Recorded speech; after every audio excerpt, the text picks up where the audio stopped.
Welcome back, everyone. In today's lecture, we are going to discuss the hallmarks of reliable polls, different kinds of polls, and importantly, why polls sometimes present different results, even though they ask seemingly the same questions. In other words, there are ways to design polls that will get people to respond differently to the same question that you ask them. So let's talk a little bit about different kinds of polls before we talk about what is a reliable survey. So there are different kinds of surveys or polls that are administered frequently. Importantly, there's a difference between scientific polls and non-scientific polls. And there are several different kinds of scientific polls, but the main idea behind every scientific poll is that there is random sampling. The purpose of a poll is to get an estimate of what an entire population of people might be thinking, even though you have surveyed a small sample of those individuals. And the point of a scientific poll is that the individuals you sample have to be representative of the larger group of body or larger body of people whom you're trying to make inferences about. So even though in the United States there are more than 320 million people, no poll ever surveys all of them.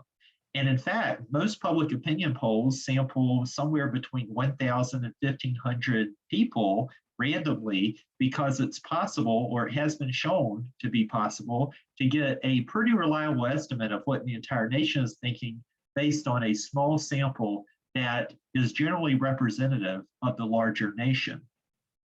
What do we mean by representative? Well, we mean simply that there are somewhat similar characteristics between the entire population and your sampled individuals. So, for example, if 51% of the entire nation is women, then you would want roughly 51% of your sample to be women as well. The idea behind random sampling is that typically, if individuals are chosen randomly, then they will generally reflect the nation as a whole, particularly if they're randomly selected from across the country. So with all scientific polls, there's random sampling. And the different kinds of scientific polls include public opinion polls, which are most of the ones you might see on television or various websites, tracking polls, which follow people's opinions over time by revisiting or re-surveying them every few years or every few months or so, and exit polls, which involve people leaving the voting booth or people who have already voted and asking them, how did they vote? Whom did they cast their ballots for? But there are also non-scientific polls as well, where there is no random sampling. And these include push polls, which are generally meant for political campaign purposes or for business purposes, and straw polls and ad hoc polls as well. To give you an example of a push poll, here we have a question from a poll conducted in South Carolina among Republican primary voters. So a number of voters back in the year 2000 received a phone call, my uncle including, he got a phone call as well, that included a survey sponsored by the George Bush campaign at that time, George W. Bush. And the question was, would you be more or less likely to vote for John McCain if you knew he fathered an illegitimate child? And of course, this is a false accusation, but is simply the idea that got Republican primary voters to be less supportive of John McCain. Presumably, that was the goal of the Bush campaign, and to allow George Bush to pull out a victory in that state back in 2000 during the Republican primaries. It was a divisive primary where John McCain and George W. Bush were both competitive for an extended amount of time. But in addition to push polls, there are other unscientific polls such as straw polls, which are ad hoc or unofficial. So for example, if the Hollywood Reporter asks which movie should win Best Picture, for example, that is an ad hoc or unofficial poll. It's unscientific. There's no random sampling because people can select into taking this poll. So only your most diehard, most fervent fans of particular films may take this poll. And so you won't get a general idea of what Americans would think as a whole. So what are the hallmarks of scientific polls? The hallmark first is that there has to be a random sampling. And you have to know what the size of the sample is. If a poll is scientific, it will tell you how many people it surveyed. Most national polls include about 1,000 respondents, often more. State-based polls have about 500 to 1,000 respondents. Congressional legislative polls are uncommon, and they're often internal. So a member of Congress may ask a consulting firm, for example, to randomly survey people who live within the member of Congress's district in order to get an idea of what the voters think there. But we don't often see those poll results because they're internal to the member of Congress's office. All scientific polls also have a confidence interval or margin of error. These are simply measurements of how uncertain we are. So for example, even though we might survey 1,000 randomly selected individuals across the country, if we're trying to get an idea of what the total population thinks, that is all 320 million Americans, then we need some degree of uncertainty. So we might say that even though 51% of the randomly surveyed people support something, the actual amount among all the population might be plus or minus 4% or so. So we need a range of uncertainty, and that's determined by the size of the sample. So with about 1,000 respondents, your margin of error will be about 4%. And as you survey more people, that margin of error becomes more narrow because you become more certain about what the national population is thinking. So to put this in perspective, if you randomly sample 10 people, then you really don't have a good solid idea of what the national population is thinking as a whole. So your margin of error is really big. But if you survey 1,000 respondents, then you can get that margin of error to 4%. And if you survey 1,500 respondents, your margin of error is around 3% in that case as well. So you're becoming more certain as your margin of error becomes smaller. What are other hallmarks of a scientific poll? How would you know one if you saw it? So it will tell you the sample size. This is a description from a scientific poll conducted by the New York Times and CBS News a number of years ago. And they tell us that 1,111 adults were surveyed throughout the United States. There has to be random sampling. So here we have a different poll that gives us a description of how the sample was selected. The sample of telephone exchanges called was randomly selected by a computer from a complete list of more than 42,000 active residential exchanges across the country. So even though this poll was randomly selected, it was surveyed among active residential exchanges. And there has to be some adjustment usually for non-random sampling.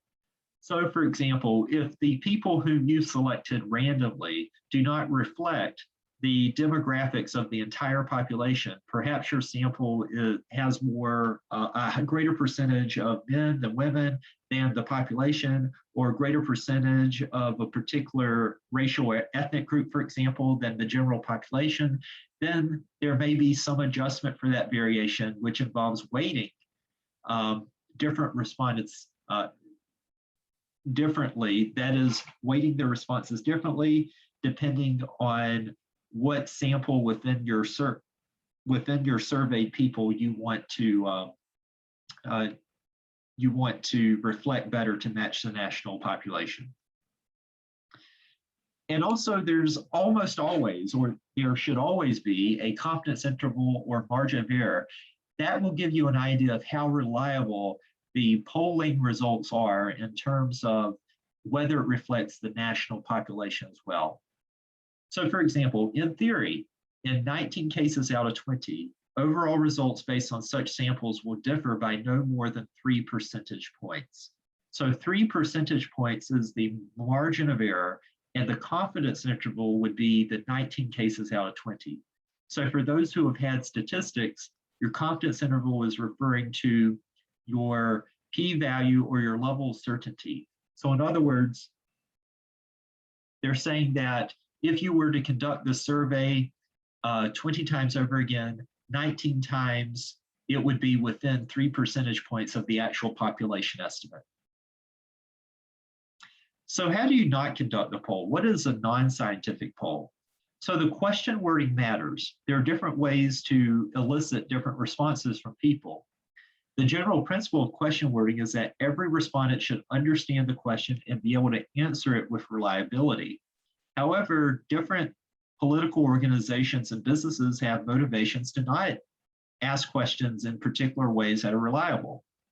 There are many ways to manipulate and obscure responses via wording. So for example, you can ask leading questions. Do you support Obama's decision too? This is a leading question because it mentions the name of an elected leader at that point. And so if people associate the decision with what the president has done, then they will conflate their like or their dislike for the president at the time with that decision and whether they approve of it. There can be double-barreled questions. Do you support this and that? Questions should always ask about one thing at a time. Open versus closed-end questions. So which of the following? That would be a closed-ended question. Double negatives never work out well. People simply don't understand them. And complex language as well can be related to double negatives, although it's slightly different. Complex language requires or involves the use of very large words or long sentences. And question ordering matters. Whenever someone is asked a particular question, they remember that question for at least a few seconds after they've answered that question. And so whenever you ask another question, their response will be affected by the question that they just responded to as well. We'll see an example of this soon. So to give you an example of how wording matters, here's the result of a polling question. Should laws be passed to eliminate all possibilities of special interests giving huge sums of money to candidates? 80% of Americans say yes, of course there should be such laws. Huge sums of money, no one likes huge sums of money. But if we were to word this question differently, we'll get a very different response. Should laws be passed to prohibit interest groups from contributing to campaigns, or do groups have a right to contribute to the candidate they support? So here, instead of saying special interests, we mention interest groups, and we also bring up this idea that groups have rights to contribute to candidates whom they support. And in fact, 40% then support prohibition as well. So support for these laws has shrunk from 80 to 40% based on the wording of the question. Here's a puzzle as well. So back when Obamacare was all in the news around 2010, 11, and 12, there were various polls on the topic. There was a Fox News poll on Obamacare where 55% opposed the proposed healthcare law and 33% favored it. Now, this was much different from most other polls where opinion was much more evenly divided, where an average of about 43 to 45 favored and 44 to 46% opposed of it. So the question is, why was there such a big difference? Why was this Fox News poll the big outlier from all the other polls? I'll tell you why it wasn't an outlier. Was there a biased poll with non-random sampling? No, they used random sampling, and there was very little difference in other polling responses for other questions. In fact, the poll had a slightly higher job rating for Obama. So these people gave Obama a slightly higher overall job rating than the individuals surveyed for those other polling companies. Maybe the question was worded strangely. Not really. The question was, based on what you know about the healthcare reform legislation being considered right now, do you favor or oppose the plan? That's a pretty simple question. The reason is that there was question ordering. So if we look at the previous questions that had been asked during the Fox News poll, this is what we see.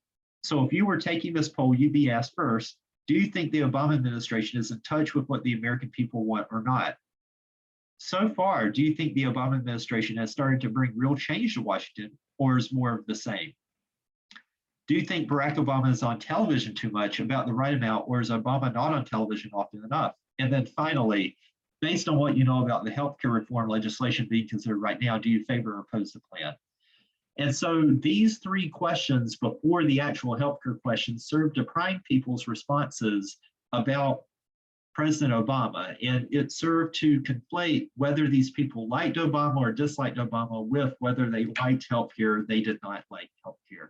This is an example of priming within polling and the powerful effects of question ordering.